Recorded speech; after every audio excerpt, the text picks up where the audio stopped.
Morning, welcome to Dawn Vibes Yoga. Today we are going to be reading out of the Upanishad book again. We're going to be reading part 2 of the Katha Upanishad.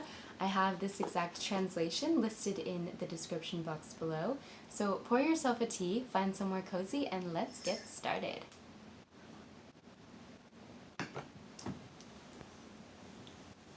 The Katha Upanishad part 2. The self-existent Lord pierced the senses to turn outward. Thus we look to the world without, and see not the self within us. A sage withdrew his senses from the world of change and seeking immortality, looked within and beheld the deathless self. The immature run after sense pleasures, and fall into the widespread net of death, but the wise, knowing the self as deathless, seek not the changeless in the world of change. That through which one enjoys form, taste, smell, sound, touch, and sexual union is the self. Can there be anything not known to that who is the one in all? Know one, know all. That through which one enjoys the waking and sleeping states is the self. To know that as consciousness is to go beyond sorrow. Those who know the self as enjoyer of the honey from the flowers of the senses, ever present within, ruler of time, go beyond fear, for this self is supreme. The God of creation Brahma, born of the Godhead through meditation, before the waters of life were created, who stands in the heart of every creature, is the self indeed, for this self is supreme. The goddess of energy Aditi, born of the Godhead through vitality, mother of all the cosmic forces, who stands in the heart of every creature, is the self indeed, for this self is supreme. The god of fire, Agni, hidden between two fire sticks like a child well protected in the mother's womb, whom we adore every day in the depths of meditation, is the self indeed, for this self is supreme.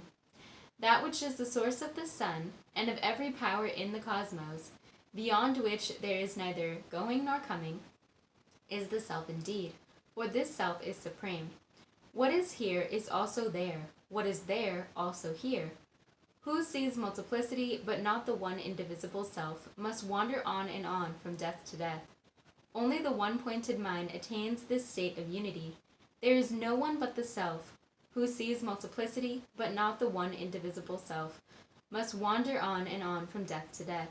That thumb-sized being enshrined in the heart, ruler of time, past and future, to whom is to go beyond all fear. To see whom is to go beyond all fear, there we go, is the self indeed, for this self is supreme.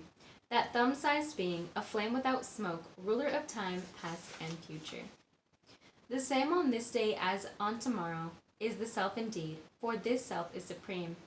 As the rain on a mountain peak runs off the slopes on all sides, so those who see only the seemingly multiplicity of life run after things on every side. As pure water poured into pure water becomes the very same, so does the self of the illumined man or woman, Nachiketa, verily become one with the Godhead. There is a city with 11 gates, of which the ruler is the unborn self, whose light forever shines. They go beyond sorrow who meditate on the self, and are freed from the cycle of birth and death, for this self is supreme.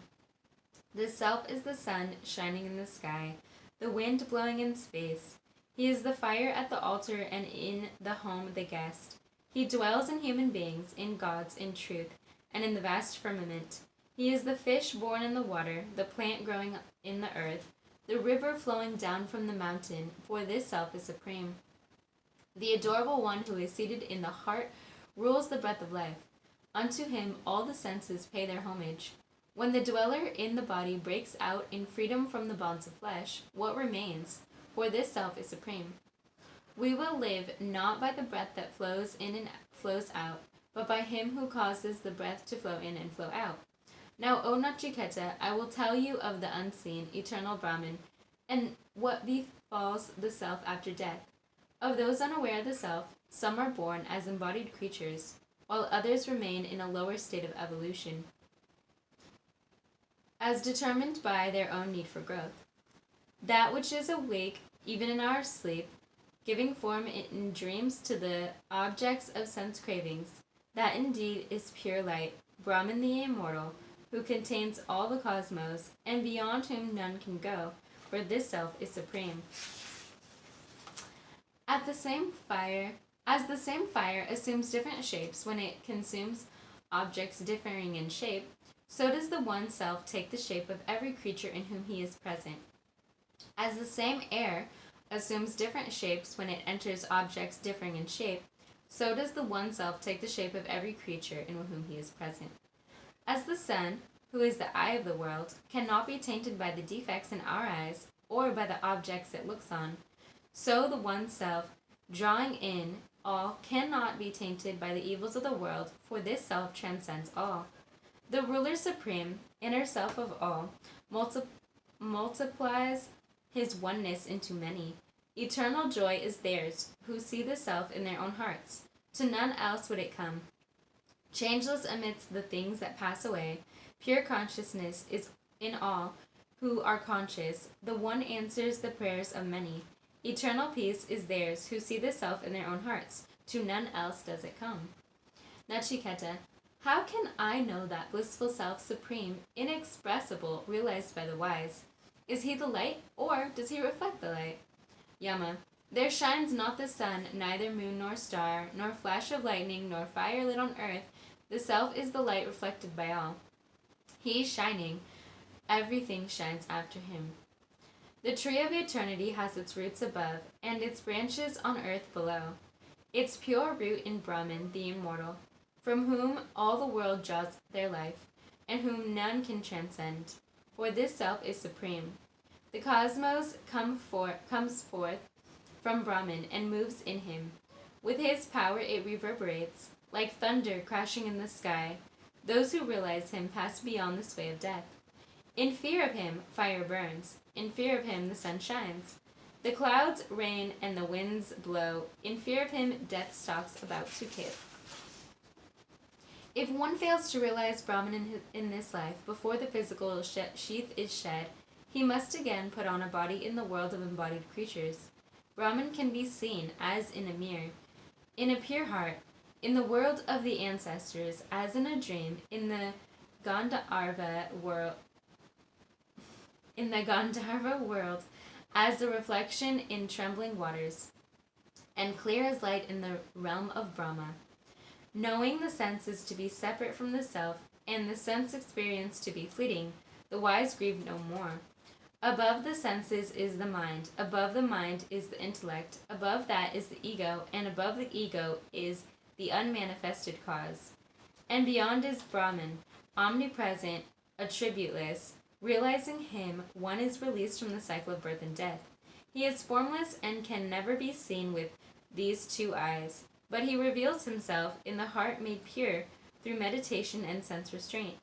Realizing him, one is released from the cycle of birth and death. When the five senses are stilled, when the mind is stilled, when the intellect is stilled, that is called the highest state by the wise. They say yoga is this complete stillness in which one enters the unitive state, never to become separate again.